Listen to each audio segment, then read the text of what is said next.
सदस्यज्यूले भन्नुभएको धेरैजसो कुरालाई चाहिँ मैले सल्लाह र सुझावको रूपमा लिएको छु र मानव अधिकार आयोगको प्रतिवेदन मात्रै नभएर 23-24 गतेको मात्रै नभएर विभिन्न कालखण्डमा धेरै आन्दोलनहरू भएका छन्, धेरै दमनहरू पनि भएका छन्। विभिन्न कालखण्डमा भएका आन्दोलनहरू, र्यालीहरूमा भएका कुराहरूको प्रतिवेदनहरू धेरै छन्। एउटा मात्रै प्रतिवेदन छैन मानव अधिकार आयोगको र विभिन्न आयोगहरू पनि गठन भएका छन् विभिन्न कालखण्डमा। आजसम्म नेपाल सरकारलाई बुझाइएको जति पनि आयोगका प्रतिवेदनहरू छन् ती सबै प्रतिवेदनहरूलाई एकमुष्ट रूपमा नेपाल सरकारले अध्ययन गर्छ र गर्नुपर्ने काम कारबाही त्यही हिसाबले गर्छ। धन्यवाद।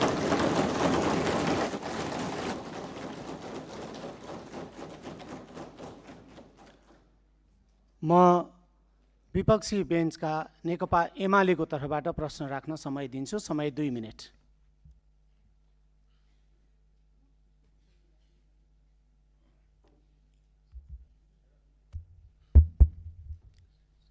सम्माननीय सभा महोदय, सम्माननीय प्रधानमन्त्रीज्यूलाई वास्तवमा हाम्रो राष्ट्रको सार्वभौमिकता, राष्ट्रिय अखण्डता र स्वतन्त्रता हामी सबैको प्राणभन्दा प्यारो चिज हो।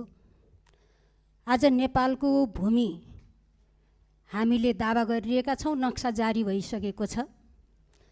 त्यो भूमिमा त्रिपक्षीय सरकारको ठाउँ नेपाल, चाइना र भारतको, तर आज नेपाललाई व्यवस्था गरिकन भारत र चाइनाका तर्फबाट द्विपक्षीय समझदारी कायम गरेर जुन व्यापारिक मार्ग निर्माण गर्ने काम धमाधम भइरहेको छ, यो सन्दर्भमा नेपाल सरकारको धारणा के छ, सरकारले के गरिरहेको छ भन्ने सन्दर्भमा म प्रधानमन्त्रीज्यूसँग चासो राख्न चाहन्छु। धन्यवाद।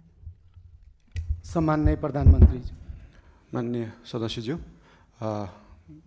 लिपुलेक लिम्पियाधुरा सम्बन्धी बुझ्न खोज्नुभयो जस्तो लागेको थियो।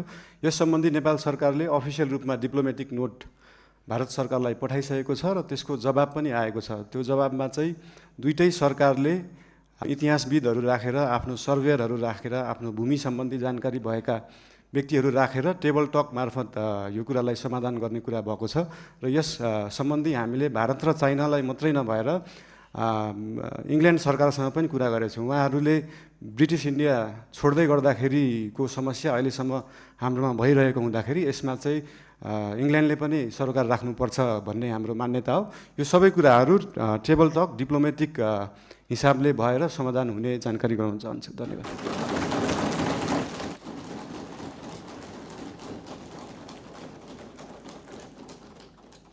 मान्य सदस्यहरू, विपक्षी बेन्चकै तर्फबाट नेपाली कम्युनिस्ट पार्टीको तर्फबाट आफ्नो प्रश्न छ भने 2 मिनेटभित्र प्रश्न राख्न समय दिन्छु।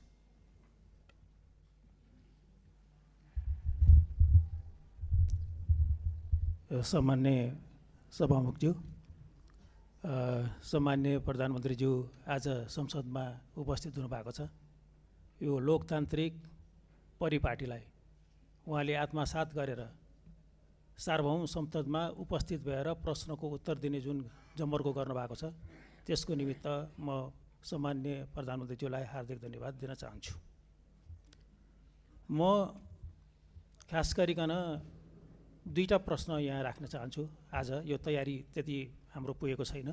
सम्मानज्यू आइहाल्नुभयो, प्रश्न माग गर्नुभयो, त्यसैले गर्दाखेरि त्यो माग अनुसारको यो प्रश्न राख्नुपर्ने एउटा जिम्मेवारी बोध भएको छ।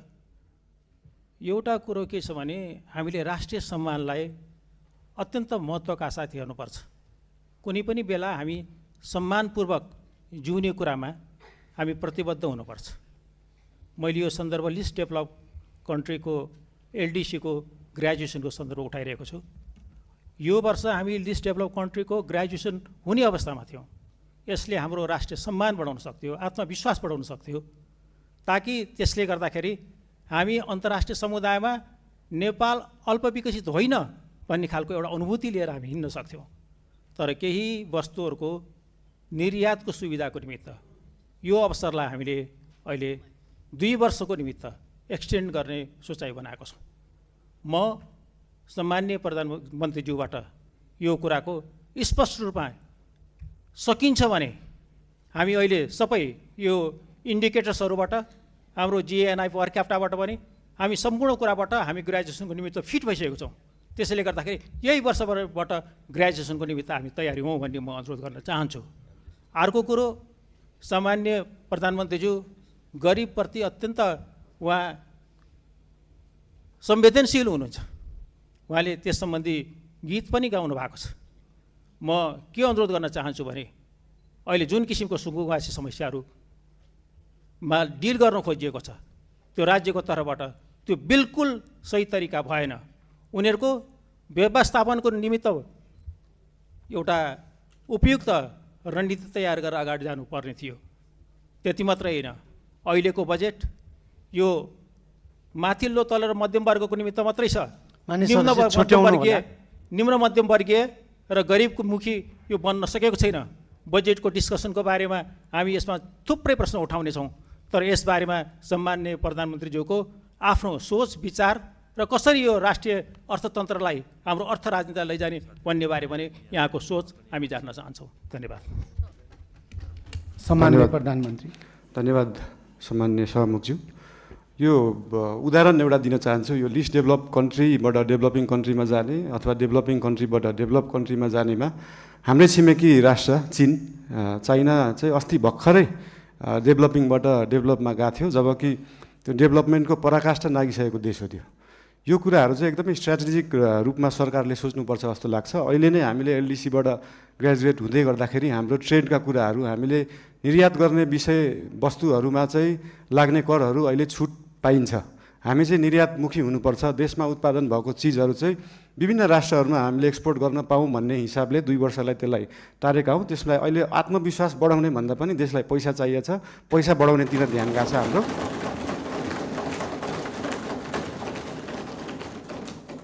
अनि गरिब विपन्नको कुरामा मैले पहिल्यैदेखि भन्दै आएको यो साम्यवाद समाजवाद भनेको भाषणमा दिन एकदम सहज हुन्छ, मजा पनि आउँछ। तर साँच्चीकै साम्यवाद साँच्चीकै समाजवाद गर्ने भने हाम्रो काठमाडौँ महानगरपालिकामा मेयर हुँदाखेरिको म उदाहरण दिन चाहन्छु। हामीले विपन्नलाई जुन प्राइभेट स्कुलमा 10% स्कलरसिप दिनुपर्छ त्यसलाई इक्जाम लिएरै एकदमै मजाले लागू गरेका थियौँ। त्यहाँ चाहिँ विपन्नले एकदमै महँगा कलेजहरूमा पढ्न पाए। साँच्चीकै समाजवाद भने त्यो हो।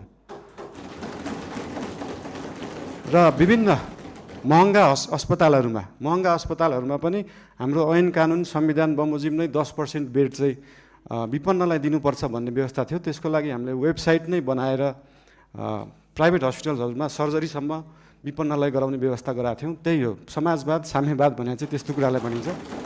र यही 10% विपन्नलाई दिनुपर्ने कुराहरू, शिक्षा र स्वास्थ्यको कुराहरू हामी देशैभरि लागू गर्न खोज्दैछौँ। यसको लागि विभिन्न जिल्लाहरूमा विभिन्न स्थानीय निकायहरूमा यसको लागि हामी सहकार्य गर्दै जानेछौँ। संविधानमा लेख्न त लेखियो फ्री शिक्षा फ्री स्वास्थ्य, तर सरकारको बजेट त्यो छ कि छैन भन्ने कुरा सोचिएन।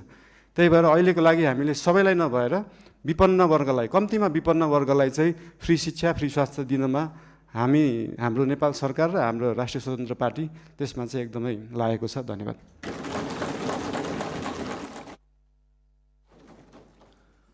विपक्षी बेन्चकै तर्फबाट विपक्षी बेन्चकै तर्फबाट श्रम संस्कृति पार्टीको लागि म समय दिन्छु। 2 मिनटभित्र आफ्नो प्रश्न छ भने राख्नुहोस्। हेलो, सम्माननीय सभामुख महोदय, सम्माननीय प्रधानमन्त्रीज्यू, निकै लामो समय पछाडि आज प्रश्न गर्नु पाइयो। तर कता कता हामीले नियमहरूले अलिकति ख्याल गर्नुपर्छ होला भन्ने लाग्छ। विधि र विधिको शासन हामीले कायम गर्नुपर्छ भन्दै म यहाँ 3-4वटा प्रश्न राख्न चाहन्छु। सबैभन्दा पहिला सुकुम्बासी र यो अव्यवस्थित समस्या लामो समयदेखि चर्किँदै आएको, यो व्यवस्थापन साँच्ची नै सामाजिक सञ्जालमा मात्र हुन्छ कि व्यवहारमा हुन्छ, यो कहिलेसम्म हुन्छ भन्न चाहन्छु। दोस्रो प्रश्न, नेपालमा सहकारीमा ठुलो घोटाला भयो, ठुलो तपाईँको समस्या उत्पन्न भयो, थुप्रै आन्दोलन भयो। यो जीवी राई भन्ने जस्तै जीवी राई लगायत अन्य चाहिँ थुप्रै सहकारी ठगीहरू गर्ने कहिले पक्राउ हुन्छ, स्पेसली जीवी राई। दोस्रोमा भदौको 23-24 को जेनजी आन्दोलन भएका घटनामा मानव अधिकारले तयार पारेको प्रतिवेदन लगायत भर्खरै मात्रै सामान्य प्रधानमन्त्रीज्यूले भन्नुभयो अन्य आन्दोलनहरूमा भएको जति पनि घटनाहरूलाई चाहिँ छानबिन गर्छौँ भन्नुभयो। यो कहिलेसम्म हामीले साँच्चै नै यसको चाहिँ यो घटना चाहिँ यसरी भएको छ भनेर चाहिँ परिणाममा देख्न सक्छौँ, त्यो प्रश्न गर्न चाहन्छु। र अर्को, कालोपानी लिपुलेक लिपियाधुराको समस्या निकै लामो समयदेखि चल्दै आएको छ र अन्य सीमामा थुप्रै समस्याहरू छन्। त्यो सीमामा चाहिँ कहिले सरकार छ भने सीमाका चाहिँ आम नागरिकहरूले अनुभूति गर्न सक्छन्, त्यो प्रश्न गर्न चाहन्छु। र मैले सम्माननीय प्रधानमन्त्रीजीको कार्यकक्षमा आएर यो बाँदर व्यवस्थापनको चाहिँ ठुलो जो हामीले चाहिँ 3टा उपायसहित सम्माननीय प्रधानमन्त्रीजीको कार्यकक्षमा आएर मैले लिखित रूपमा दिएको थिएँ। हामीले स्वाधीन र राष्ट्रवाद कुरा गरिरहँदाखेरि चाहिँ कृषि र किसान बिना हामीले स्वाधीन देश चाहिँ परिकल्पना गर्नु सक्ने जस्तो मलाई लाग्दैन। यो बाँदर व्यवस्थापन कहिले हुन्छ भन्न चाहन्छु। यसमा श्रेष्ठ सबैजना लाग्नुपर्छ। यो हाँस्ने कुरा होइन, यो श्रेष्ठ कुरा छ, लाखौँ किसानसँग जोडिएको कुरा हो। हस्, धन्यवाद। बाँकी कुरा फेरि अब अर्कोमा गरौँला। र एउटा कुरो, यो चाहिँ नेवालीको 56को 15जनाले कम्तीमा सोध्ने भने चाहिँ हाम्रो अरू साथीले पनि सोध्न चाहनुहुन्छ होला। सहमुख महोदय, यो नेवालीले चाहिँ कार्यान्वयन गर्नुपर्छ होला। धन्यवाद। सम्माननीय प्रधानमन्त्री। सम्माननीय सहमुख महोदय, यो सुकुम्बासीको विषयमा धेरै कुराहरू आएका छन्। हामीले काठमाडौँ उपत्यकामा रहेका खोला किनारमा जुन एकदमै जोखिमपूर्ण अवस्थामा बस्नु भएको थियो, उहाँहरूलाई चाहिँ अर्को ठाउँ सार्ने काम गरेको हो। हामीले उहाँहरूलाई त्यो हेर्दाखेरि, तपाईँहरूले हेर्दाखेरि त्यो खेदाको अवस्था देखे पनि यो 4 वर्ष अगाडिदेखि नै म स्थानीय सरकारमा हुँदा नै सङ्घ सरकारलाई भनेको कुरा चाहिँ के थियो भन्दाखेरि उहाँहरूलाई त्यहाँबाट स्थानान्तरण गरेर होल्डिङ सेन्टरमा राखेर जो सहीमा सुकुम्बासी हुनुहुन्छ, जसको चाहिँ देशभरि कतै पनि एक दूर जग्गा पनि छैन, एक आना जग्गा पनि छैन, उहाँहरूलाई चाहिँ त्यो जग्गाको व्यवस्थापन नेपाल सरकारले गर्नुपर्छ। त्यो हाम्रो सरकारको र हाम्रो पार्टीको मान्यता हो, त्यो उहाँहरूले पाउनै पर्छ। तर काठमाडौँ उपत्यकामा बसेकालाई किन एकदम प्रायोरिटी दिएर हटाइयो भन्दाखेरि विगतका धेरै वर्षहरूमा बाढी आउँदाखेरि उहाँहरूको घर डुबानमा पर्ने र उहाँहरूको स्वास्थ्य अवस्था पनि एकदमै नाजुक थियो। उहाँहरूको सेनिटरी अवस्था, उहाँहरूको त्यो वासरुम टोइलेटको व्यवस्था, त्यसको निकासा सिधै खोलामा थियो र उहाँहरूबाटै निस्किएको त्यो फोहोरको दुर्गन्धले फेरि उहाँहरू नै बिरामी परिराख्नु भएको थियो। त्यसले गर्दाखेरि उहाँहरू बिरामी पनि परिराख्नु भएको थियो, खोला फोहोर पनि भइरहेको थियो र त्योभन्दा सबैभन्दा ठुलो कुरा चाहिँ उहाँहरूको ज्यान जोखिममा थियो। उहाँहरूको ज्यान जोखिमबाट जोगाउने काम गरेको हो नेपाल सरकारले। र जहाँसम्म उहाँहरूलाई जग्गा व्यवस्थापन गर्ने कुरा छ, त्यसको निम्ति भूमि सम्बन्धी हाम्रो समिति पनि बनिसकेको छ। हाम्रो मन्त्रालयले काम गरिरहेको छ, 2-3टा मन्त्रालयले यो विषयमा काम गरिरहेको छ। अस्ति अर्थमन्त्रीज्यूले पनि यही आर्थिक वर्षभित्र हामी यो गर्छौँ भन्नुभएको छ। यसको लागि जति समय लाग्छ त्यति समय लाग्छ, हतार गरेर हुँदैन। यो चिजलाई चाहिँ जति समय लाग्छ, 35 वर्षमा नभएको चिज 35 मिनटमै नखोजौँ, त्यसलाई अलिअलि केही समय लाग्छ। र लिपुलेक लिम्पियाधुराको बारेमा उहाँले सोध्नुभयो, अघि पनि भनिसके। यो चाहिँ डिप्लोमेटिक रूपमा टेबल टक। तपाईँहरूलाई एउटा कुरा अचम्म लाग्छ होला, मैले पनि अस्ति प्रधानमन्त्री भएपछि नै थाहा पाएँ, भारतले नेपालको जग्गा मात्रै होइन, नेपालले पनि भारतको जग्गा धेरै ठाउँमा मिचेको रहेछ। अनि यो कुरा चाहिँ अस्ति भर्खरै थाहा पायो। त्यही भएर दुईटै देशले अध्ययन गरेर हामीले मिचेको छौँ, उहाँहरूले मिच्नु भएको छ, के छ त्यसलाई चाहिँ बसेर एउटा साथीको रूपमा समाधान गर्ने चाहिँ हामीले सोच राखेका छौँ। धन्यवाद। सहकारीको विषयमा पनि सोध्नु भएको थियो। सहकारीको विषयमा पनि अहिले एउटा कोष खडा गरेको छ र बाहिर न्युजमा आए जस्तो नेपाल सरकारको पैसा गएको मात्रै जस्तो देखिन्छ। हामीले सहकारीबाट उठाएको पनि पैसा छ। अस्ति लास्ट विकको रिपोर्ट हेर्दाखेरि 3 करोड जस्तो सहकारीबाट उठाइएको थियो, 50-60 लाख जस्तो दिएको थियो। यसको मतलब सरकारको पैसा गइरहेको होइन, हामीले सहकारीहरूबाट उठाएरै उहाँहरू पीडितहरूलाई पैसा बाँड्ने हो। त्यसमा कुनै पनि कन्फ्युजन नराख्न अनुरोध गर्न चाहन्छु। धन्यवाद।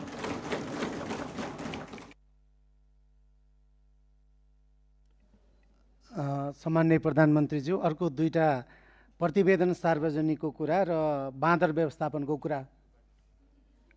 उहाँले यता प्रतिपक्षको तर्फबाट अघिको योभन्दा अगाडिको मान्य प्रश्नकर्ताले सदस्यले चाहिँ बाँदर व्यवस्थापनको कुरा र प्रतिवेदन सार्वजनिकको कुरा पनि राख्नु भएको छ। धन्यवाद। सामान्य सभामुखज्यू, प्रतिवेदनहरू अध्ययन समिति बन्छ। जस्तै मिडियामा आइसक्यो, तर त्यो मानव अधिकार आएको प्रतिवेदन पनि प्रधानमन्त्री कार्यालयमा अफिसियली बुझाइएको छैन। त्यो 29 पेजको केही खण्ड आए तापनि त्यो 10,000 पेजको छ भन्ने सुन्नमा आएको छ। त्यो प्रतिवेदन हामी कहाँ नै अफिसियली रूपमा आइसकेका छैनन्। अनि त्यो प्रतिवेदन आएपछि हामी सार्वजनिक गर्छौँ नै। लगायत मैले अघि भने जस्तै देशभरि भएका विभिन्न घटनाका घटना सम्बन्धी आयोगहरू बनेका थिए, आयोगका रिपोर्टहरू छन्। ती सबै रिपोर्ट अध्ययन समितिले अध्ययन गर्छ। उहाँहरूलाई अध्ययन गर्न जति समय लाग्छ त्यति समय चाहिँ लाग्छ। फेरि त्यो उहाँहरूलाई छिटो 2 दिनमै अध्ययन गरेर दिनु भन्न नसकिने अवस्था छैन। त्यही भएर यो अध्ययन गरेर आएको रिपोर्ट चाहिँ नेपाल सरकारले सार्वजनिक गर्नेछ। र बाँदरको विषयमा त अस्ति मान्य महावीर पुनज्यूले पनि भन्नुभएको थियो, एकदमै गाह्रो विषय हो, एकदम सजिलो छैन। यो भन्ने बित्तिकै तपाईँले विश्वमा जहाँ पनि हेर्दाखेरि बाँदरले बाली खाने रोकथाम गर्दा कि त त्यो खेतलाई चाहिँ वायरिङ गरेर घेरेर राखिन्छ, त्यो एकदमै खर्चिलो हुन्छ, कि त जङ्गललाई नै वायरिङ गरेर राखिन्छ। त्यो मानव बस्ती र जङ्गली जनावरलाई चाहिँ छुट्याएर राखिने चलन छ। यस सम्बन्धी अध्ययन गर्न समिति पनि बनेको छ, अध्ययन भइरहेको छ। यो एकदमै पेचिलो विषय भएको भएर तुरुन्तै गर्न नसकिने चिज भएर यसलाई चाहिँ हामीले देश विदेश विभिन्न देशहरूमा कुन उपाय लाइएका छन्, हामी हत्या हिंसामा नजाउँ भन्ने सोच भएको भएर त्योभन्दा अल्टरनेटिभ उपाय के हुनसक्छ त्यो सोच्दैछ। अहिले समिति गठन भएको छ। त्यसको अध्ययन रिपोर्ट आइसकेपछि त्यो रिपोर्ट अनुसार सरकारले काम गर्नेछ। धन्यवाद। विपक्षी बेन्चकै तर्फबाट राष्ट्रिय प्रजातन्त्र पार्टीको तर्फबाट प्रश्न छ भने 2 मिनेटभित्र आफ्नो प्रश्न राख्न समय दिन्छु।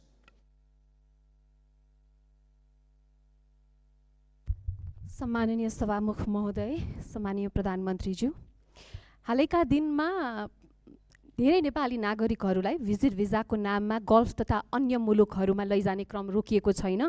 यसरी भिजिट भिजाको दुरुपयोग मार्फत श्रम शोषण, मानव बेचबिखन अवस्था सृजना भइरहेको विषय गम्भीर रूपमा उठिरहेको छ। मैले यस विषयलाई संसदमा समेत उठाउँदै हजारौँ नेपाली नागरिकहरू विभिन्न बहानामा विदेश पुर्याउने र शोषणको चक्रमा फसाइने अवस्था रहेको कुरा उल्लेख गरेको नै थिए। यस सन्दर्भमा सरकारसँग मेरो प्रश्न छ, भिजिट भिजाको नाममा हुने यस प्रकारको अवैध श्रम आप्रवासन र मानव तस्करी नियन्त्रण गर्न सरकारसँग के कस्तो ठोस योजना छ? साथै सरकारले वैदेशिक रोजगारीको नाममा देखिएको संरचनागत शोषण रोक्न घरेलु श्रम, डोमेस्टिक वर्क सम्बन्धी प्रतिबन्ध पूर्ण विचार गर्ने सोच राखेको छ कि छैन?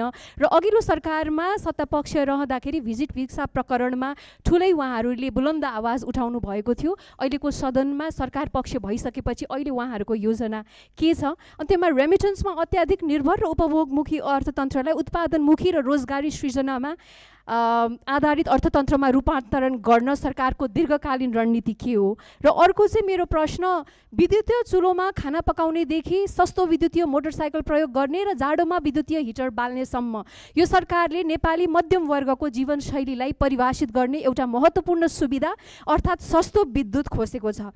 विद्युतीय सार्वजनिक यातायातको प्रयोग बढ्दै गएको अवस्थामा यसको असर मध्यम वर्गमा मात्र सीमित रहने छैन। दैनिक आवत जावतमा निर्भर न्यून आय भएका नागरिकहरू पनि बढेको लगतको मारमा पर्नेछन्। ऊर्जा खपतको वृद्धि सामान्यतः अर्थतन्त्रमा सकारात्मक गुणक मल्टिप्लायर प्रभाव सृजना गर्ने कारक मानिन्छ, तर अब भने त्यो सम्भावना कमजोर बनेको छ। Increase energy consumption equals to positive multiplier effects on the economy भनिन्छ, नट एनिमोर। यसमा प्रधानमन्त्रीज्यूको के धारणा छ सोध्न चाहन्छु। सम्माननीय प्रधानमन्त्रीज्यू। यो भिजिट, मान्य सदस्यज्यू, सम्मान्य सभामुखज्यू, यो भिजिट भिसाको जुन दुरुपयोग विगतका धेरै दिनहरूमा भएका थिए त्यसको लागि एकदमै कडा निर्देशन मन्त्रालय, एयरपोर्ट लगायत त्यहाँ भएका विभिन्न विभागहरूलाई दिएको छ।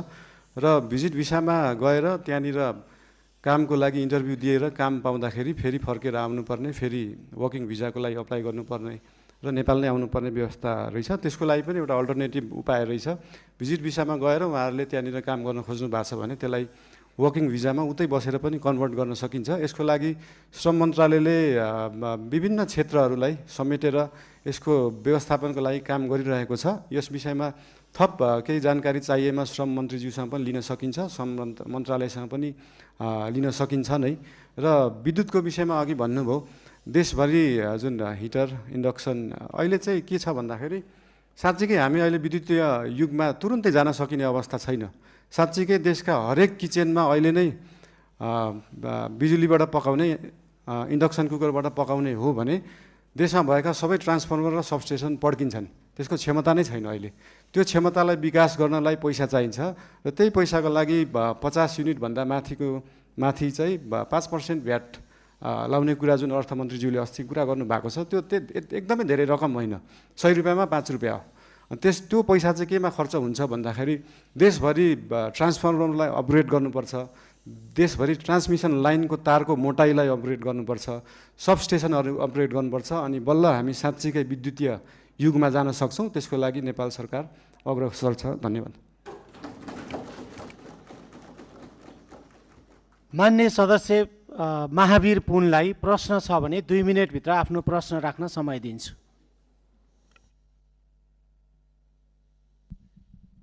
धन्यवाद सभामुख महोदय। प्रश्न त थिएन, अब बनाइयो। र पहिलो प्रश्न के छ भने म चुनावी सरकारको मन्त्री हुँदादेखि नै यो विदेशमा बस्ने नेपालीहरूले अस्तिको फागुन 21 गतेको चुनावमा पनि भोट दिने व्यवस्था मिलाउनु पर्छ भनेर धेरै कराएँ। म धेरै कराएँ, विभिन्न राजनीतिक पार्टीहरूको संयुक्त सम्मेलनमा पनि कराएँ, अनि त्यसपछि के अरे क्याबिनेटमा पनि कराएँ, धेरै साथीहरूलाई कराएँ। त्यति बेला गर्ने भन्दै थियो, तर गर्न नसकिने भयो भनियो। अब अस्तिको चुनावमा त्यो भोट दिने व्यवस्था गर्न नसके पनि अब आउने 82मा 84मा स्थानीय सरकारको प्रदेश सरकारको चुनाव हुँदैछ।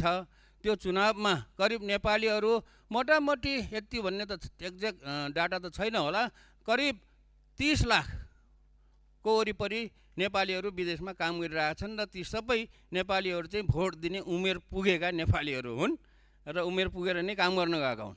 त्यसैले ती नेपालीहरूलाई यो अब आउने चुनावमा भोट दिने व्यवस्था के गरिँदैछ, यो चाहिँ छिटै हुनु पर्यो, किनभने 84 त आइहाल्छ, 83 लागिसक्यो, 84 भनेको अर्को वर्ष हो। यो चाहिँ कति छिटो काम भइरहेछ, के भइरहेछ त्यो जान्न चाहन्छु।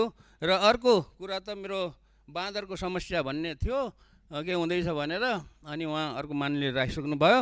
र एउटा कुरा के छ भने यो चाहिँ कम्प्लेन पनि हो, गर्नुपर्ने कुरा चाहिँ के छ त भन्दाखेरि स्थानीय तहमा चाहिँ राजस्व सङ्कलन गर्ने महालेखा नियन्त्रक कार्यालयबाट सूत्र रेभेन्यू भन्ने चाहिँ एउटा सफ्टवेयर राखेको रहेछ। त्यो सफ्टवेयरको धेरै कम्प्लेन आयो, अनि जनताहरूले चाहिँ समयमा चाहिँ पाउन सकेनन्, सेवा पाउन सकेनन्। कहिले के बिग्रियो भन्छ अरे, कहिले के बिग्रियो, कहिले सर्भर डाउन इत्यादि गर्दाखेरि यो चाहिँ धेरै के अरे पालिकाहरूबाट मलाई कम्प्लेन आएको हुनाले यो कुरा सुनाइदिनु भनेको हो। त्यो कुरामा पनि के हुँदैछ, साँच्चीकै भएर कम्प्लेन आएको हो अथवा नभएर कम्प्लेन आएको हो, त्यो कुरा पनि जानकारी दिनु पर्यो। धन्यवाद। सम्माननीय प्रधानमन्त्री। सामान्य सभामुखज्यू, मान्य सदस्यज्यूले राख्नुभएको कुराहरू उहाँहरूको इन्टरिम गभर्मेन्ट हुँदा पनि उहाँहरूले उठाउनु भएको थियो। त्यसमा एउटा समस्या चाहिँ के छ भन्दाखेरि विदेशमा रहनुभएको नेपाली दाजुभाइ दिदीबहिनीहरूले भोट हाल्दाखेरि दुईवटा उपाय रहेछन्। एउटा चाहिँ एम्बेसीमा गएर भोट दिने, अर्को चाहिँ मोबाइलबाट भोट दिने। मोबाइलबाट भोट दिँदाखेरि चाहिँ अलिकति इन्फ्लुएन्स हुन सक्ने, किन भन्दाखेरि विदेशमा रहेका नेपालीहरूले भोट दिँदाखेरि कसैको इन्फ्लुएन्समा भोट नदियोस्, स्वतन्त्र रूपमा भोट दिनुपर्छ भन्ने कुराले त्यो त्यति बेला अल्झिएको जस्तो लाग्छ। अब त्यसको लागि एम्बेसीमा गएर भोट दिने कि त्यो प्रविधि मैत्री बनाउने भन्ने कुरा हो। यस विषयमा चाहिँ नेपाल सरकारले छलफल गरेर आगामी चुनावमा के कसो गर्न सकिन्छ यसको लागि अध्ययन गर्ने नै छ। र बाँकी त्यो सूत्रको विषयमा हाम्रो विज्ञान यो आइटीका मन्त्रीज्यूलाई यो सम्बन्धी सुन्नु नै भयो होला, उहाँलाई चाहिँ यो सम्बन्धी तुरुन्त व्यवस्थापन गर्न निर्देशन पनि दिन चाहन्छु। हस्, धन्यवाद।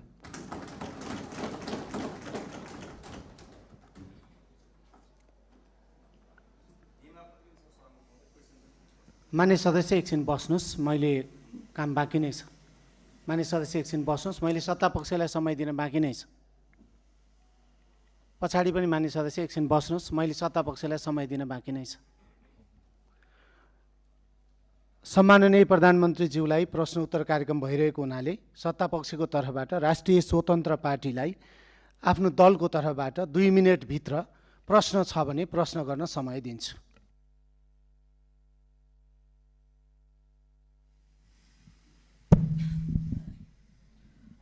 सम्माननीय सभामुख महोदय, सर्वप्रथम त प्रश्नोत्तरको लागि सदनमा उपस्थित भएर आइदिनु भएकोमा म प्रधानमन्त्रीज्यू समक्ष सम्मान व्यक्त गर्न चाहन्छु। हाल गत निर्वाचनमा आम नागरिकले अभूतपूर्व जनमत दिएर नागरिकको काम गर्नको लागि हामीलाई पठाउनु भएको छ र म आम नागरिकलाई धन्यवाद पनि व्यक्त गर्न चाहन्छु। अहिले सुशासनको दृष्टिकोणबाट हेर्ने हो भने केही अघिसम्म घुस नखाई केही काम नहुने अवस्था थियो। सरुवा बढुवामा पनि घुस नखाइकन हुँदैन भन्ने एउटा भाष्य निर्माण भएको थियो। त्यो अहिले यहाँको नेतृत्वमा सरकार गठन भइसके पछाडि धेरै चिरिँदै गएको छ। आम नागरिकको यो जनमत देशमा सुशासन र समृद्धिको लागि हो भन्ने कुरामा दुई मत छैन। नो इफ नो बट, सुशासन चाहियो, समृद्धि चाहियो भन्ने छ र सरकारले त्यसै अनुरूप काम पनि गर्दै गएको कुरा आम नागरिकलाई आश्वस्त हुने गरी प्रस्ट्याइदिनु हुन सम्माननीय प्रधानमन्त्रीज्यूलाई हार्दिक अनुरोध गर्न चाहन्छु। धन्यवाद। सम्माननीय प्रधानमन्त्री। सामान्य सभामुख महोदय, मान्य सदस्यहरू, यस विषयमा हामीले विभिन्न समयमा भन्दै पनि आएका छौँ। हाम्रा माननीय मन्त्रीज्यूहरूले, पार्टीका सभापतिज्यूले पनि भन्दै आउनुभएको छ। हामीले पहिलो वर्षलाई चाहिँ सुशासनको वर्षको रूपमा लिएछौँ। सुशासन भन्दैमा फेरि हामीले विकास नै गर्दैनौँ, पूर्वाधार नै बनाउँदैनौँ भन्ने चाहिँ होइन। तर यो वर्षलाई चाहिँ पूर्ण रूपमा हाम्रा माननीय मन्त्रीज्यूहरू र विभिन्न क्षेत्रमा रहनुभएका, विभिन्न क्षेत्रबाट आउनुभएका माननीय सांसदज्यूहरू, उहाँहरूको निगरानीमा पनि विभिन्न क्षेत्रहरू हुन्छन्, विभिन्न पालिकाहरू छन्, विभिन्न निकायहरू छ। हाम्रो नेपाल सरकार र राष्ट्रिय स्वतन्त्र पार्टीले चाहिँ यो पहिलो वर्ष पूर्ण रूपमा देशलाई चाहिँ सुशासनतर्फ लाने, व्यतिथिहरूलाई हटाउने, यो भ्रष्टाचार एकदमै बलियो जरा बनाएर बसेको भ्रष्टाचारलाई चाहिँ निर्मूल गर्न चाहिँ नेपाल सरकार, हाम्रो पार्टी एकदमै तत्पर रहेको छ। यो चिज विभिन्न कार्यालयहरूमा जाँदा, मालपोत कार्यालय, company registrar, blue book renew गर्दा विभिन्न ठाउँहरूमा जाँदा देख्नु पनि भएको छ होला र यसलाई नेपाल सरकारले निरन्तरता दिनेछ। धन्यवाद। मान्य सदस्यहरू, सम्माननीय प्रधानमन्त्रीज्यूले प्रश्न उत्तर कार्यक्रममा सहभागी जनाउनु भएको र आजको लागि सम्माननीय प्रधानमन्त्रीज्यूलाई प्रश्न उत्तर कार्यक्रम यहीँ समाप्त भएको घोषणा गर्दछु र सम्माननीय प्रधानमन्त्रीज्यूलाई आफ्नो स्थानमा स्थानान्तरण गर्न धेरै धेरै धन्यवाद।